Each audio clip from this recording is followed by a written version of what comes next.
Здравейте, скъпи зрители и абонати на канала. Днес няма да губим време с дълги въведения, защото информацията, която предстои да чуете, е не просто важна, тя е жизнено важна. Засяга пряко милиони хора в България, нашите родители, баби и дядовци, а евентуално и нас самите в бъдеще.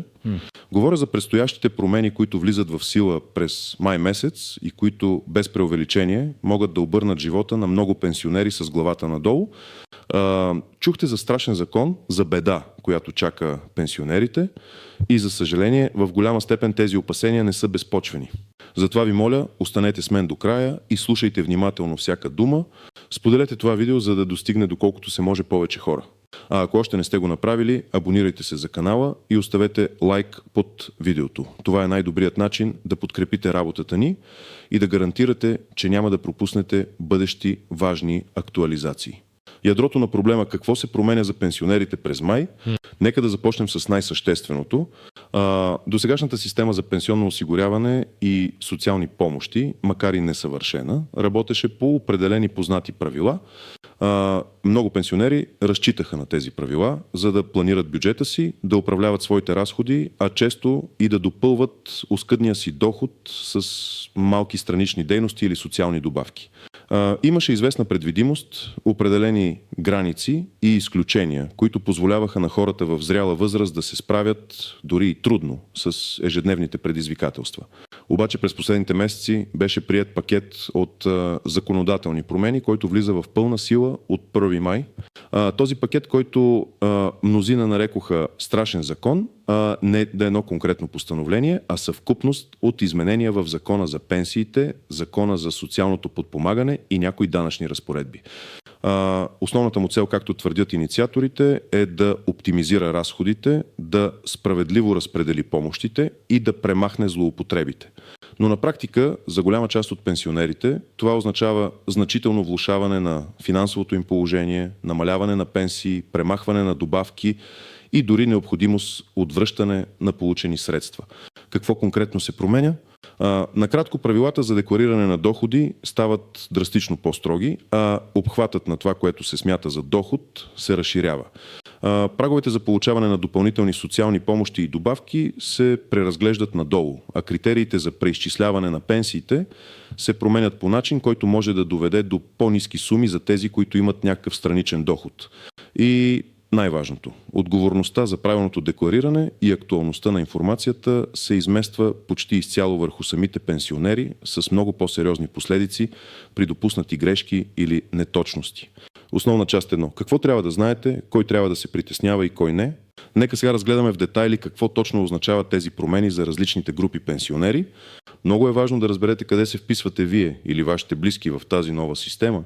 На първо място трябва да знаете, че всякакъв вид допълнителен доход, който досега може би не е бил отчитан или е бил толериран, вече ще бъде под лупата на институциите. Под допълнителен доход вече се разбира не само официална заплата от трудов или граждански договор, но и доходи от наем на имущество, доходи от продажба на селско-стопански продукти, дори и в малки количества, доходи от дивиденти, лихви от спестовни влогове, над определен минимален праг, дори и нерегулярни парични постъпления от близки, които могат да бъдат интерпретирани като помощ с постоянен характер. Кой трябва да се притеснява най-много? Особено внимателни трябва да бъдат пенсионерите, които получават някакъв допълнителен доход, независимо от неговия размер и происход, разчитат на социални помощи и добавки за отопление, за храна, за лекарства, за придружител и други, тъй като техните критерии за отпускане са значително затегнати. 3. Имат някакво имущество, което генерира доход, дори и минимален. Например, отдадена под наем гаражна клетка, малко земеделско парче земя. 4. Не са актуализирали своята информация в Националния осигурителен институт, НОИ, или в Агенцията за социално подпомагане, АСП, през последните години.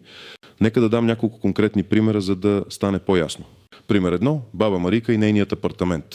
Баба Марика е на 75 години и получава пенсия от 500 лева. Допълнително към пенсията си тя досега е получавала и 40 лева добавка за отопление от АСП, тъй като пенсията й е под определения праг.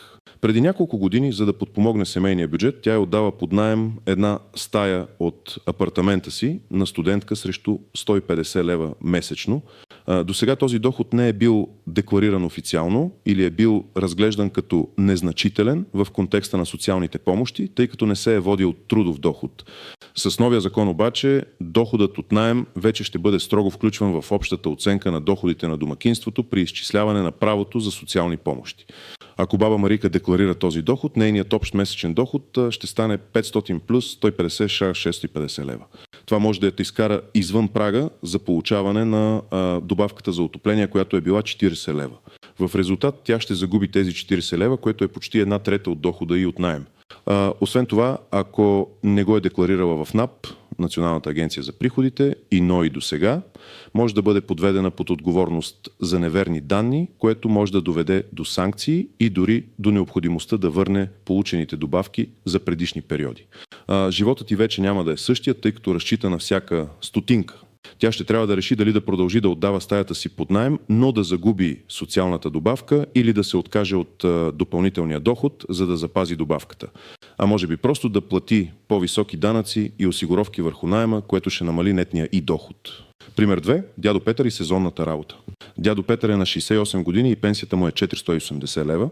Той е здрав и енергичен човек и през лятото, за да си докарва допълнителни пари, работи 2 месеца като пазач на къща на вила срещу 300 лева на месец. Това е работа по граждански договор. До сега този доход, макар и деклариран, често не е водел до преизчисляване на основната му пенсия или до загуба на определени привилегии, защото е бил временен и сезонен. Според новите правила, дори и временен или сезонен доход от граждански договор вече може да се отразява на размера на основната пенсия или на правото за определени добавки. Ако дядо Петър е работил тези 2 месеца и е декларирал доходите си, те ще бъдат включени в неговия общ годишен доход. Тази обща сума ще бъде преизчислена и може да доведе до промяна в размера на пенсията му за следващата година, ако надхвърля определени прагове. Например, ако общият му доход, пенсия плюс сезонна работа, надхвърля прага за нискодоходен пенсионер, той може да загуби правото си на годишна великденска или коледна добавка, която е била от съществено значение за него. Това е допълнителен стрес и административна тежест, която не съществуваше преди. Той ще трябва внимателно да прецени дали усилието от допълнителната работа си струва потенциалната загуба на други помощи. Пример 3. Семейство Пенчеви и помощите за отопление. Семейство Пенчеви, баба и дядо живеят заедно. Нейната пенсия е 380 лева, неговата 420 лева. Общият им месечен доход е 800 лева. Те досега са получавали социална помощ за отопление, тъй като техният общ доход е бил под съответния праг за 2 души.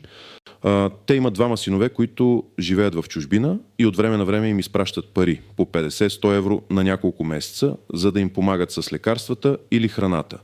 Тези суми досега не са били предмет на регулация.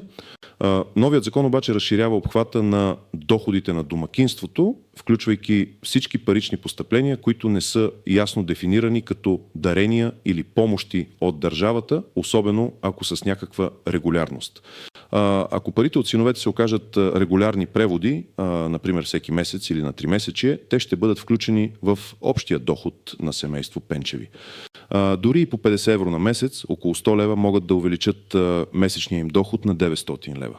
Тази сума може да ги изкара извън прага за получаване на помощ за отопление.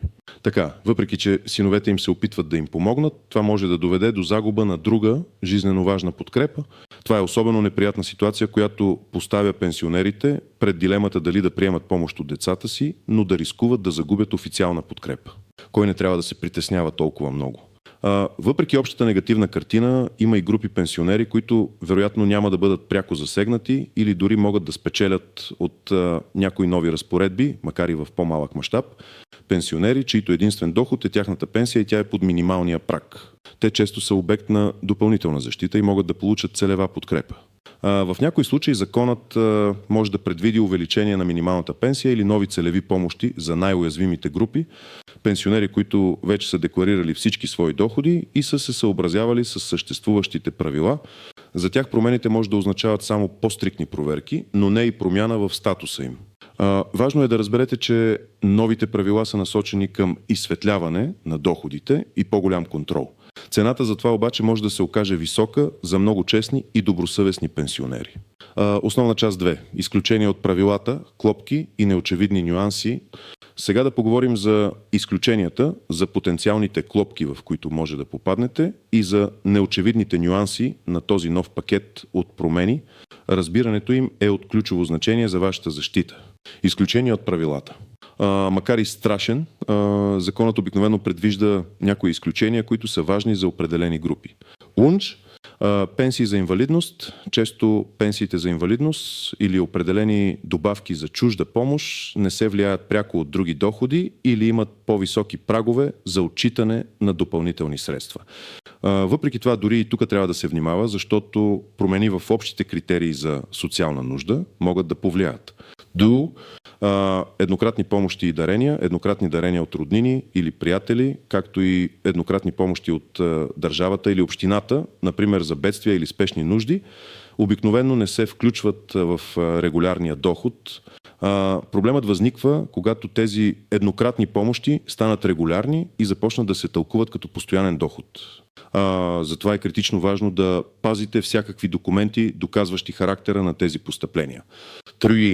Определени видове обезщетения, например обезщетения от застраховки или компенсации за щети, неимуществени вреди, обикновено не се разглеждат като доход, който да влияе на пенсията или социалните помощи. Клопки, в които може да попаднете. Този нов пакет от промени е пълен с потенциални клопки, които могат да доведат до сериозни проблеми. УНЧ, неправилни декларации поради неразбиране. Най-често срещаната клопка е неразбирането какво точно трябва да се декларира. Терминът доход вече е много по-широко тълкуван. Много пенсионери не са наясно, че дори малки суми от продажба на плодове и зеленчуци от градината или отдаване на част от имота без официален договор вече трябва да бъдат отчитани. Липсата на точна информация и сложният език на законите правят тази задача почти невъзможна за обикновения човек. Пропуснати срокове за актуализация на данни, институциите ще изискват актуализация на данни в определени срокове. Ако пропуснете тези срокове, дори и да сте добросъвестни, може да ви бъдат наложени санкции или да ви бъде преустановено изплащането на помощи, докато не предоставите необходимата информация. Важно е редовно да проверявате съобщенията на НОИ и АСП. Разчитане на слухове и познати. Никога не се доверявайте само на това, което сте чули от съседи или познати. Информацията, която циркулира между хората, често е непълна, неточна или напълно грешна.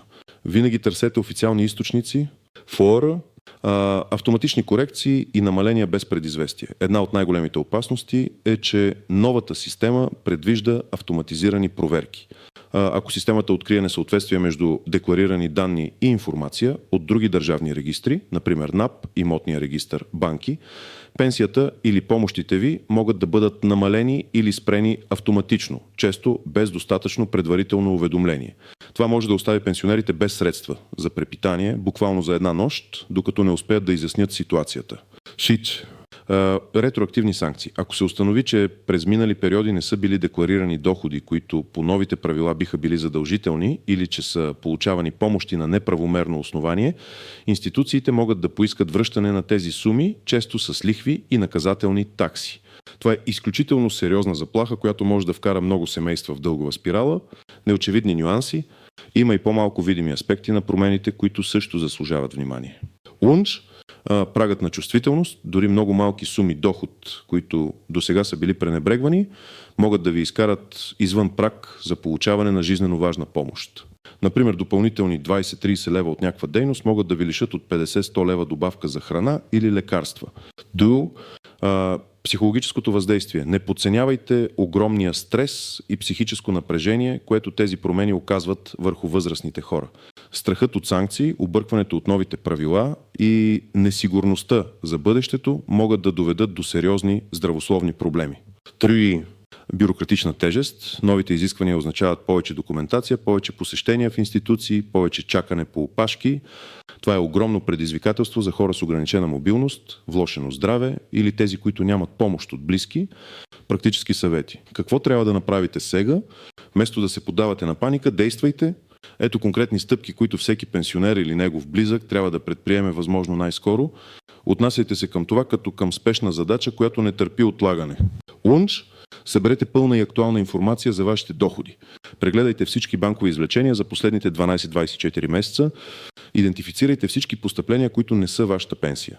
Ако отдавате под наем имот или част от него, стая гараж, намерете договора за наем или си припомнете точно сумите и периодите. Ако работите по трудов или граждански договор, дори и за кратко, то съберете всички документи, свързани с тези доходи.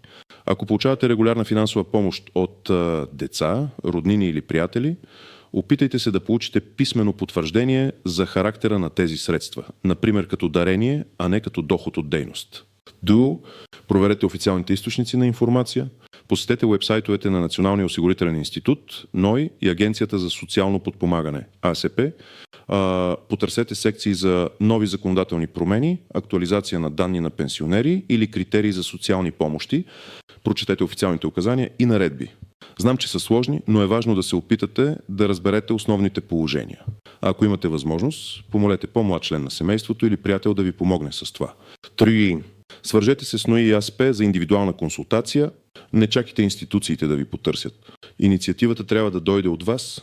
Запишете си час за консултация във вашето регионално поделение на НОИ или в Агенцията за социално подпомагане.